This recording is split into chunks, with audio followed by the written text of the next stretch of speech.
Hey everybody, Dr. Retzek here with you. This is our second video in section 6b. In the intro to section 6b, we started talking about orthonormal lists and orthonormal bases. Remember, the word orthonormal just means it's a list of vectors where each vector has norm 1, so they're all so-called unit vectors, and any two vectors on the list are orthogonal to one another, meaning their inner product with one another is 0. Now, we saw in the intro video to 6b that orthonormal lists are particularly nice to work with in terms of linear combinations. Formulas are just so much cleaner when your list is orthonormal. But it left us hanging right there at the end of the intro video because it's not clear how to make an orthonormal list of vectors. This video seeks to address that question, and there is a standard process by which you take linearly independent lists and turn them into orthonormal lists. That process is called the Gram-Schmidt Procedure, and that's what today's discussion is about. So we're still here in section 6a. No, 6b, my mistake. We're in 6b. And it's all about, this time, Gram-Schmidt. So this is how you spell it. It's two last names, Gram and Schmidt. People even use it as a verb sometimes. They say, oh, just Gram-Schmidt that. Just Gram-Schmidt it. Anyway, it's a procedure that helps us take Li lists in an inner product space and turn them into On lists. So the schematic looks something like this. Say we are in an inner product space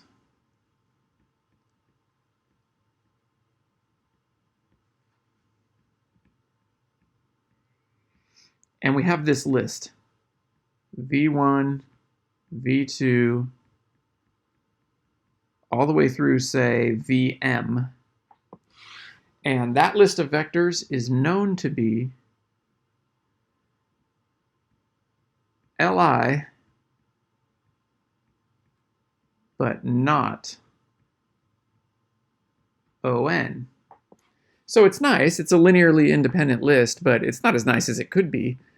And it would be sweet if we had a way of taking that list of vectors and turning it into an even better list of vectors that is orthonormal. And that's exactly what this Gram-Schmidt procedure does. So you got to think of Gram-Schmidt as a process that transfers the original Li list and turns it into a new and improved On list.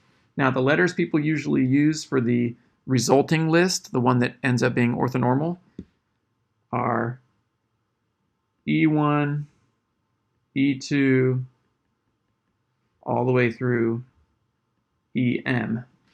Where on this side, the list has been improved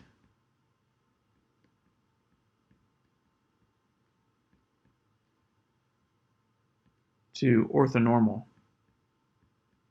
And that's a huge improvement because you believe working with orthonormal lists is especially clean in an inner product space. So this is what the Gram-Schmidt procedure does. There's a bonus feature that comes with the Gram-Schmidt procedure, which is important. Here's the bonus feature.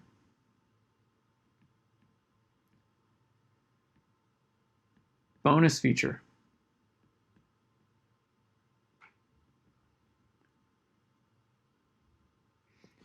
The bonus feature is, as you do the procedure, you don't mess up the span of the original vectors. So let's say by the time you've taken V1 through Vm and built E1 through E3, say, by the time you've built E1 through E3, the span of E1 through E3 matches the span of V1 through V3. So at each step along the way in this process, we're not messing up the span. So I'm going to state it like this. At each step along the way,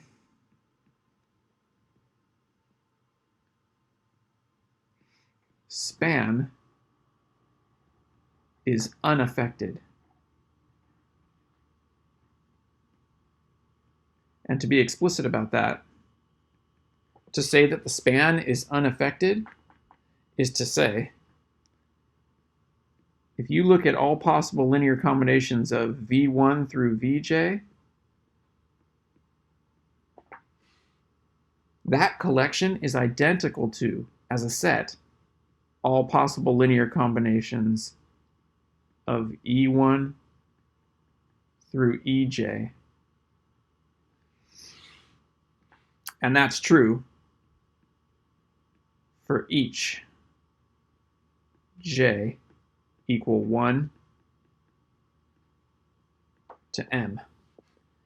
So wherever you are in the process, if you were to stop right there, the span of the new vectors you've built matches the span of the first however many of the original vectors. So this process doesn't affect span, and that's an excellent bonus feature. Okay. So in principle, that's the schematic. That's what Gram-Schmidt is for. It takes Li lists and turns them into On lists. One more time. Gram-Schmidt exists for the sole purpose of taking Li lists and turning them into On lists. All right. Now, the process itself is an algorithm. It's time-consuming and tedious, but not hard. So on the next page of the note, let's see if we can get a sense of how this algorithm works. Okay, so let's get a clean sheet. GS is an algorithm. It's just a machine. It's an iterative process that helps you get a job done. So this thing is an algorithm. And we can state the algorithm something like this. If we have successfully built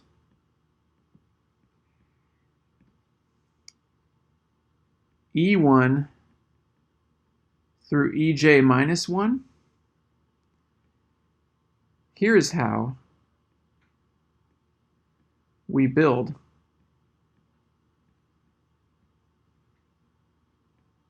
the vector Ej. Okay, so you're done with E1 through Ej minus 1 and you're trying to figure out how to build the next one. Here's how you build Ej. Okay, here's the thing. Ej is built from the e's that you've already built, so E1 through Ej minus 1, and original Vj. So you already have access to the full original list. You have successfully built E1 through Ej minus 1. Here's how you get Ej. Ej is Vj off the original list. Take away the following linear combination of E1 through Ej minus 1. Here's what you do. You take Vj and you inner product it with E1. That's a number. And then you scale the vector E1 by that number. And you do this for each of the e's that you've already built. So this goes ... all the way through Vj inner product Ej minus 1. That's a number. And you scale Ej minus 1 by that number. So in those parentheses, you have an inner product, a linear combination of E1 through Ej minus 1. Now, Remember that the e's are supposed to end up as orthonormal. So in particular, each e is supposed to have norm 1. So to make ej have norm 1, you divide that vector by its own norm. And that makes ej have norm 1.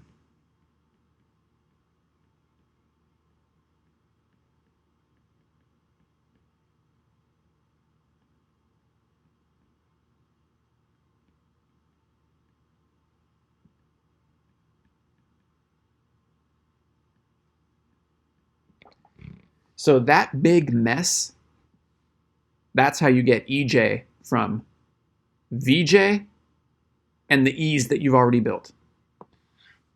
Okay. All right, so that's how it happens. And there's a few observations about why this procedure is successful. So let's write those down. Observations.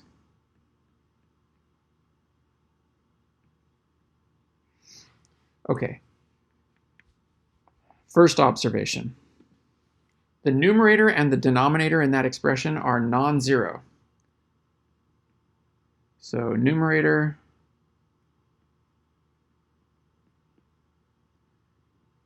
and denominator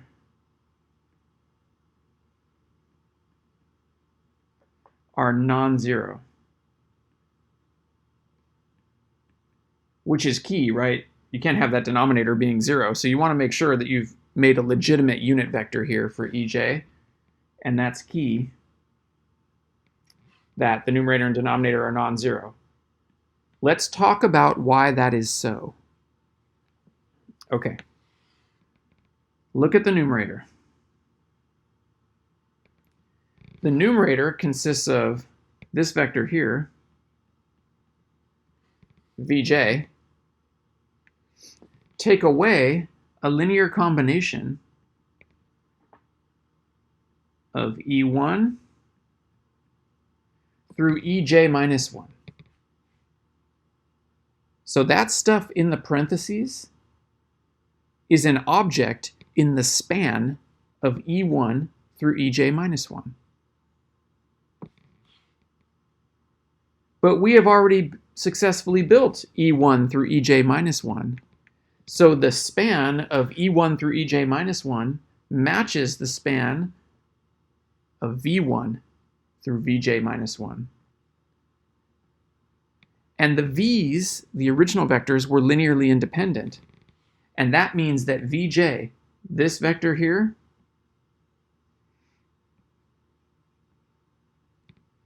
is not in the span of the v's that came before it. But the span of the v's that came before it is the span of the e's that came before this one. Therefore, what's in the parentheses, which is in the span of the e's that came before this one, can't possibly equal vj. So their difference is non-zero. So that vector in the numerator there, that's non-zero, because vj is not allowed to be in the span of the e's that have already been built, because that span is equal to the span of the v's before vj. Anyway, numerator and denominator are non-zero, so this object is legitimate. Moreover, second observation, and this is a good one. Remember, Gram-Schmidt is only successful if it produces new vectors, e1, e2, etc., that form an orthonormal list. We just argued that by construction, ej is norm 1. After all, it's a vector divided by its own norm. But we also need the e's to be orthogonal to one another. And the observation here is, if you do that ej, the one we just built, inner product with any e that came before it, so let's just say ek, that inner product is supposed to be 0, because these e's are supposed to be all orthogonal to each other, and indeed it is, equal to 0 for each k equal to 1 through j minus 1. So this ej we just built is orthogonal to all the e's that came before it. This is something you should check, but let's talk about why it's true to guide your checking of this fact. Okay, look back at that expression for ej. It's a mess, it's big, I grant you. Imagine taking that ej and doing its inner product with one of the earlier e's. Okay, let's talk about this.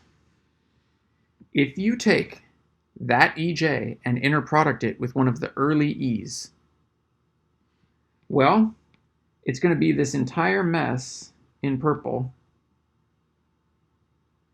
inner product with, say, ek. Now think about this. You have a huge mess in the first slot.